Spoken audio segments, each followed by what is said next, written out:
Fred, since the loss of your daughter to the Parkland shooting, you've been working tirelessly to push lawmakers to act to address gun violence. What's going through your mind today? And Fred, by the way, thank you for being with us.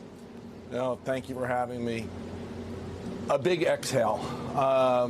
Listen, I've been at this for 4 years.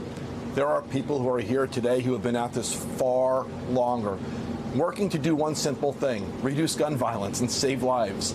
And today is a reflection of getting that done to an extent. There's so much more we need to do. But Jose, and you and I have gotten to know each other. I mean, the reality is I'm here today for this, and Wednesday I'll be at the cemetery for what should have been my daughter's 19th birthday. It's why people like me won't ever stop this work. Yeah, I've been thinking a lot about that, Fred. She would have been 19 this Wednesday, day after tomorrow. You know, Fred, I keep thinking about the last time you and I spoke. It was days after. It was, I think, the day after the massacre in Uvalde, Texas. And Fred, I remember the generosity of your spirit when you talked to me and asked those families that were going through this undescribable pain that you were willing to reach out to them. I'm just wondering, Fred, where do you get, what part of the spirit is it that a human being can find to be able to reach out to others in times of such indescribable grief when one is continuing to suffer indescribable grief? Because I'm always a dad, and I'm always going to be a dad responding to what happened to my two children.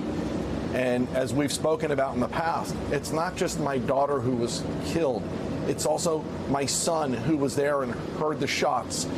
You know, gun violence affects so many people beyond those that we bury. And so people like me who have been affected, we do this, Jose, because unfortunately, the next one we know is predictable, and we have to stay strong so that we can help the next set of families through it.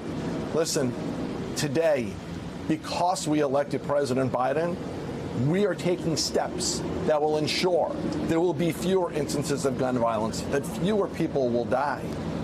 But our work goes on, because we need to make sure that we continue to elect people like President Biden. I mean, I'm right here in front of the White House, so that we can continue to take the big steps necessary to solve this issue. Fred, you also spoke out on a new report from the FBI that says that more than 11,000 people were able to buy guns in 2020 and 2021 before their background checks showed that they should not have been allowed to do so. What impact do you believe this law is going to have on preventing things like this? So here's the thing.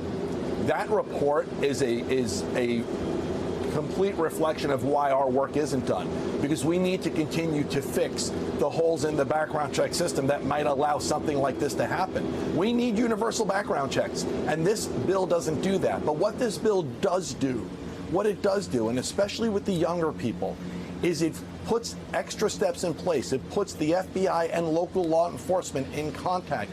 It extends red flag laws. It does so many important things that will stop instances. Unfortunately, there are going to be instances, and that's why we need to keep fixing what we know is broken.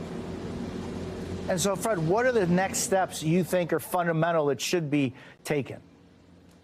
Well, I'm realistic. This is an election year, and I don't think legislation is going to happen. So the next step is everyone needs to show up in November and vote for gun safety candidates. We need to vote to add more of them in the Senate and more of them in the House. If people like the fact that we are finally able to take some steps to solve gun violence, send more of those, like the ones who got this deal done and like President Biden, to get things done after the next election. We need the ban. We need, reductions in magazine limits. We need to fix background checks. There's so much more we can do, and none of it is an affront to Second Amendment rights, but it will save lives, and that should be the only goal that people have. And Fred, just wrapping up our conversation, for which I'm grateful. I just want your thoughts and what we should be thinking about, and what we need to remember about Jaime when she would have turned 19 day after tomorrow, and your son as well, who clearly is of you know, what he witnessed and what he and your whole family has had to go through. But I'm just thinking if you want to just talk a little bit about Jaime for us. You know, I've always talked about Jaime and what a fighter she was and how hard she fought for justice and right. And I stand here today knowing that my daughter, even though it's from her grave, is part of a history and saving lives.